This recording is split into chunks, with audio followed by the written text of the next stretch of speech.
Assalamualaikum warahmatullahi wabarakatuh. Perkenalkan, nama saya Gunawan dengan NIM 2201061118. Dengan ini saya ingin membuat tugas final fikih nakahat.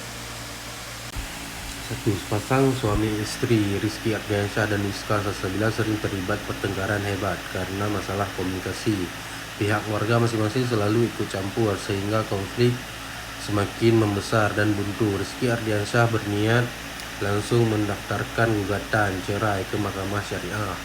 Pertanyaannya, berdasarkan konsep syikah dalam fikih, apakah Rizky Ardiansyah bisa langsung menceraikan Dina tanpa melalui proses pengangkatan hakam atau juru damai? Jelaskan fungsi dan efektivitas hakam dari kedua belah pihak dalam menyelesaikan kasus ini. Konsep syikah dan pengangkatan hakam. Syikah adalah perselisihan atau pertengkaran yang berat dan terus-menerus antara suami dan istri sehingga dikhawatirkan rumah tangga tidak dapat dipertahankan. Dalam kondisi ini, penyelesaian tidak langsung diarahkan pada perceraian, tetapi terlebih dahulu diupayakan perdamaian melalui pengangkatan dua orang hakam atau juru damai. Dasar pengangkatan hakam terdapat dalam surat An-Nisa ayat 35, yaitu apabila dikhawatirkan terjadi persengketaan antara suami dan istri, maka diutus seorang hakam dari keluarga suami dan seorang hakam dari keluarga istri.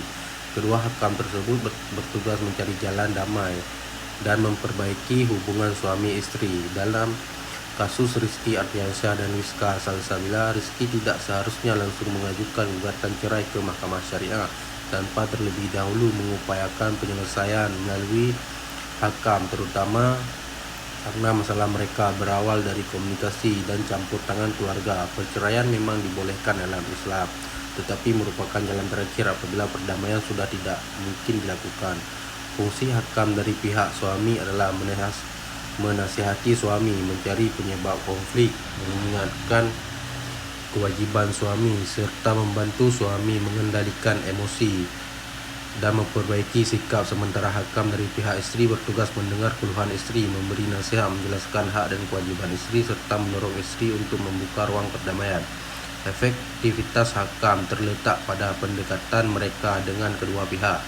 Karena berasal dari keluarga atau orang yang dipercaya, mereka lebih memahami karakter suami dan istri serta akar masalah rumah tangga. Hakam dapat menjadi mediator, memberikan nasihat, mempertemukan kedua pihak, dan mencegah perceraian yang dilakukan secara tergesa-gesa. Namun, apabila perdamaian tidak tercapai dan kehidupan rumah tangga benar-benar tidak dapat dipertahankan, maka perceraian dapat ditempuh melalui prosedur yang berlaku di Mahkamah Syariah. Pertanyaan nomor 2. Pada saat dalam kondisi emosi, saat bertengkar, MZ ul Haq Suja berteriak kepada istrinya, "Kita selesai, pulanglah kamu ke rumah orang tuamu."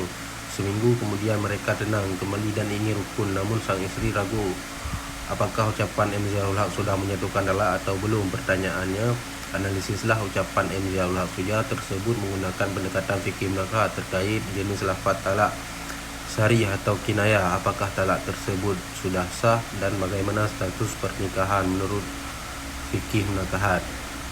Ucapan MZ ul Haq Suja kepada istrinya yaitu "Kita selesai, pulanglah kamu ke rumah orang tuamu" termasuk ucapan talak yang perlu dianalisis berdasarkan jenis lafadznya. Dalam fikih nakahat, talak dibedakan menjadi talak syarih dan talak kinayah. Talak syarih adalah ucapan yang tegas dan jelas menunjukkan maksud perceraian.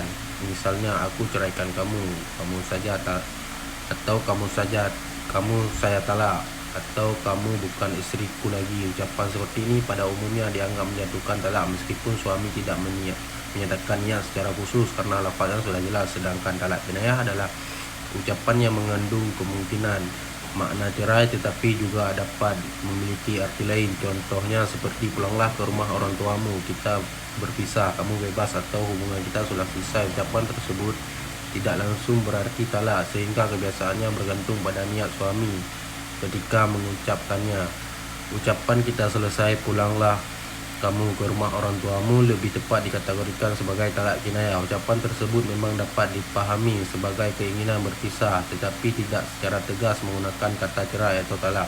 Oleh karena itu, perlu diteliti apakah MZ ul Haq benar-benar berniat menjatuhkan talak saat mengucapkan kalimat tersebut. Apabila ia berniat menceraikan istrinya, maka talak dapat dianggap jatuh menurut fikih. Namun apabila ia hanya mengucapkan karena emosi atau marah, ingin menenangkan keadaan tanpa ada niat menceraikannya, maka talak belum tentu jatuh. Dalam konteks hukum keluarga di Indonesia, perceraian juga harus dilakukan melalui putusan pengadilan, yaitu Mahkamah Syariah bagi umat Islam, karena itu status perkawinan mereka secara hukum negara tetap sah sampai ada keputusan dari Mahkamah Syariah. Soal nomor 3, karena sangat marah, seorang suami berkata kepada istrinya, "Bagiku punggungmu sekarang sama seperti punggung ibuku. Aku tidak akan menyentuhmu lagi." Sebulan kemudian, sang suami menyesali ucapannya dan ingin kembali berhubungan layaknya suami istri dengan istrinya. Pertanyaannya, apa nama tindakan suami tersebut dalam istilah fikih mazhab? Apa konsekuensi hukum yang harus dipenuhi oleh suami sebelum ia diperbolehkan kembali melakukan hubungan suami istri? Ucapan suami, "Bagiku punggungmu sekarang sama seperti punggung ibuku. Aku tidak akan menyentuhmu lagi." Dalam fikih mazhab disebut zihar. Zihar adalah ucapan seorang suami yang menyerupakan istrinya dengan perempuan yang haram dinikahi secara permanen seperti ibu kandung, saudara perempuan, atau perempuan mahram lainnya. Pada masa jahiliyah, zihar dianggap sebagai bentuk perceraian. Namun dalam Islam, zihar tidak menyatukan talak dan tidak memutuskan perkawinan. Zihar merupakan perbuatan yang dilarang karena menyakiti istri dan termasuk ucapan yang buruk. Akibat hukum dari zihar adalah suami tidak boleh melakukan hubungan suami istri dengan istrinya sebelum membayar kafarat. Jika suami melakukan hubungan suami istri sebelum membayar kafarat, maka ia berdosa dan tetap wajib menunaikan kafarat zihar.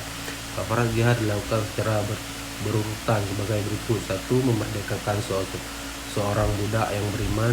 2. Jika tidak mampu, maka berpuasa selama 2 bulan berturut-turut. Yang ketiga, jika tidak mampu berpuasa, maka memberi makan 60 orang miskin. Ketentuan ini didasarkan pada surat Al-Mujadilah ayat 3-4. Oleh karena itu, dalam kasus tersebut suami wajib membayar kafarat zihar terlebih dahulu sebelum kembali melakukan hubungan layaknya suami istri dengan istrinya. Setelah kafarat dipenuhi, hubungan perkawinan tetap dapat dilanjutkan karena zihar tidak memutuskan ikatan pernikahan. Pertanyaan terakhir, pertanyaan nomor 4. Uci Maharani ceraikan oleh suaminya melalui putusan Mahkamah Syariah Sigli saat ia sedang tidak dalam kondisi hamil 2 minggu setelah masa idahnya berjalan. Mantan suaminya datang dan menyatakan ingin rujuk kembali secara sepihak karena merasa masih memiliki hak atas Sarah selama masa idah. Pertanyaannya, jika perceraian tersebut dikategorikan sebagai talak raj'i, bagaimana keabsahan tindakan mantan suami Uci Maharani yang ingin rujuk ke sepihak tersebut? Kewajiban apa saja yang harus dipenuhi oleh mantan suami selama masa iddah? Talak raj'i adalah talak 1 atau talak 2 yang dijatuhkan oleh suami kepada istrinya setelah terjadi hubungan suami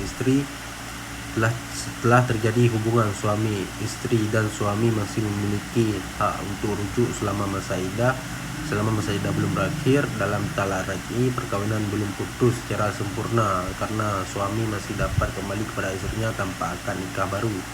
Dalam kasus Uci Maharani, ia diceraikan ketika tidak sedang hamil. Masa iddah perempuan yang tidak hamil dan masih mengalami haid adalah 3 kali suci atau 3 kali quru'.